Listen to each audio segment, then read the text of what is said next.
gedirik tələbələri sevindirməyə. Görək.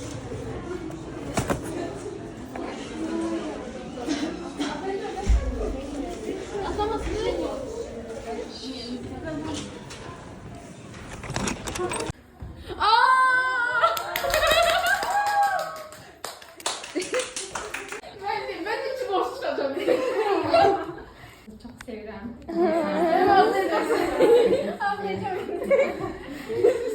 sevirəm belə şeylərdə. Keçən beri danışmayında indi yaxşıyam. Ay, hamımın çok təcrübəm var. Keçən ki, bütün vapşı ağlamaq olmuşdu. Bu il təcrübəliyəm deyə biraz ayağım. Onları daha çok istiyoruz reaksiyona göre. Yox, təcrübə.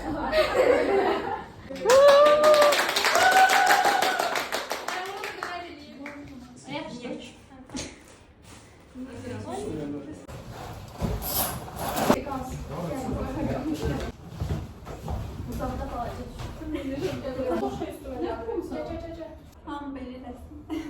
Bu vaziyette değil mi yiyoruz? Bir dənə də bir danışma edeyim. Son direkt. Alımımızı bilməm, gələrik, görüşərik, görüşməyiz. Hamınızı çox sevirəm. Çok sevirəm belə şeylərdə. Keçən beri danışmayında indi yaxşıyam.